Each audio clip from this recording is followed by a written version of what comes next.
Zdravo narode, danas ćemo pričati o tome kako postati upotrebljiv. Naime, već ste počeli da učite programiranje, mislim tu prvenstveno na web, savladali ste neke jezike, kući ste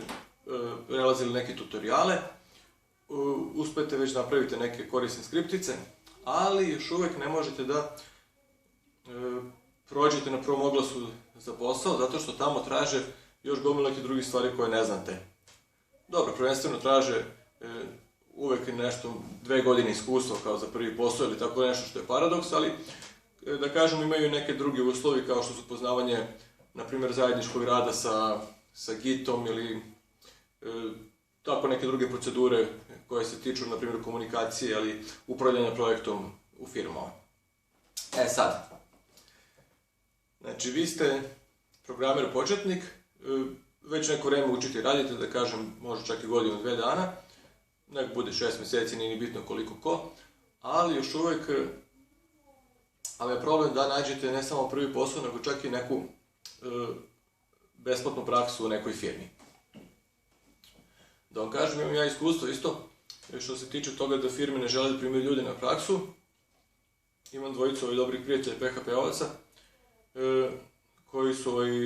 tada još bili početnici. Kada sam u firmi pitao za njih da li mogu doći tu na praksu, na neplaćenu praksu, samo da pohvataju malo stvari koje se rade u firmi, da bi posle eventualno ostali da rade tu ili tako nešto. Sećam se da mi tada gazda firme odgovorio kako su ranije primali ljudi na praksu, ali sada više to ne primaju. Zato što su im takvi ljudi teret. Malo me začudilo kako neko ko želi besplatno da radi može nekom biti teret, ali da vam kažem kako to oni gledaju. Znači, tada mi je rečeno da su ranije ti ljudi koji dolazi na praksu dobijali kompjuter da rade, ali pošto nisu znali ništa kakva je situacija u firmi, kako se radi, kakav redosled, koje su tehnologije, biblioteke i slično, onda su stalno zapitkivali nekoga od svojih kolega, uglavnom su to bili starije kolege, seniori, koji su oni zapitkivali da im nešto objašnjavaju. Na kraju se svelo na to da za jednog juniora koji dođe na praksu budu angažovana, nekoliko njegovih okolnih kolega bude angažovano i po pravilu to budu neki seniori čija satnica je veoma skupa. Znači, umjesto da oni doprinose firmi, ti ljudi koji su na besplatnom radu, oni zapravo prave novčanu štetu firmi tako što seniori čija satnica je dosta skupa, oni odlače od njihovog posla, od njihovih zadataka koji po pravilu kasne, da bi oni pomagali njima, a za njih se ne zna da li će sutra ostati u firmi, da li neće, tako da iz perspektive firme to je čist gubitak. Sada, ja sam tu pokušao da smislim nešto kako bi premostio taj jaz za druge ljude sa mojom školom koda. Kao što neki od vas možda znaju, neki ne znaju, pokrenuo sam neku školu koju učimo programiranje i uglavnom u početku su to bili samo teoretski kursevi, ali onda sam pokrenuo jedan kurs koji se zove praktični frontend, gde sam upravo pokušao da premostim ovaj jaz kako za nekoga ko već zna HTML, CSS i JavaScript, kako onda postane upotrebljiv za firme. Znači, kako on kad dođe u firmu sutra da ne pita ljude kako se radi ovo, kako se radi ovo, čemu služi ova biblioteka, čemu služi ova tehnologija, kako komuniciramo na projektu. Znači, da ne postavlja gomilu tih pitanja koje se u svakoj firmi podrazumevaju, kako da on jednostavno istog trenutka kada dođe postane odmah upotrebljiv član kolektiva. Znači, nije bitno da neko bude sad vrhunski programer, šta više ne mora da bude nešto nadprosečno dobar programer. Vaš je jedini cilj da postanete upotrebljivi. Onog trenutka kada budete bili upotrebljivi, za vas će se već naći neki angažman i neki posao i neko drugi će moći da vas primi bez da ima neki dodatni napor ili trošak od mesec, 2, 3 da vas prilagođava njihov proces rada. Dakle, taj praktični frontend kurs sam osmislio kao neku simulaciju rada u firmama. Tu dolaze ljudi koji žele da steknu neku praksu, podrazumeva se da već imaju neko predznanje.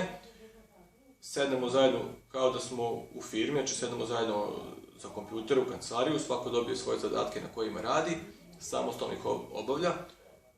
uz što manje zapitkivanja, znači što veća samostalnost. Naravno, pošto tu ljudi dolaze da nauče, ne očekujem da svako zna odmah sve da uradi, ja sam tu da svakog podržim i kada nekom negde zapne, ja mu zapravo pomogam da reši taj zadatak. Znači,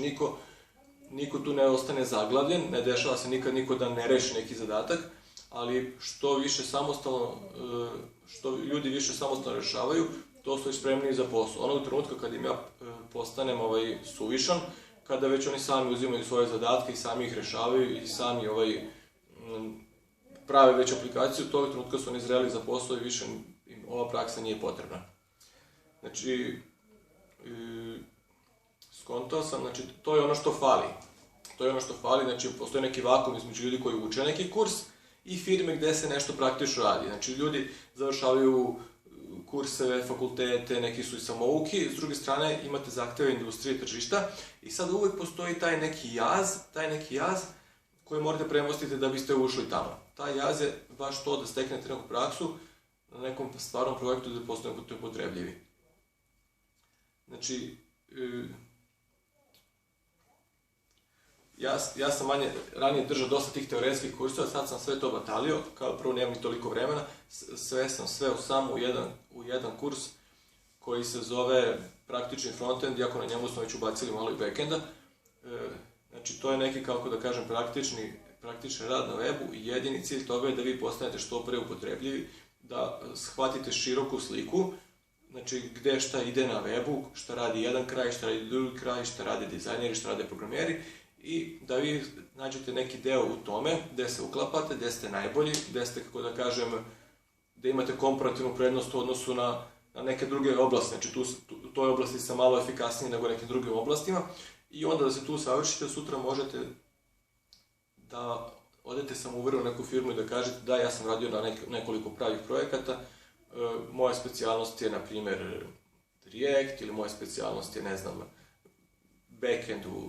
toj i toj biblioteci, ne znam, i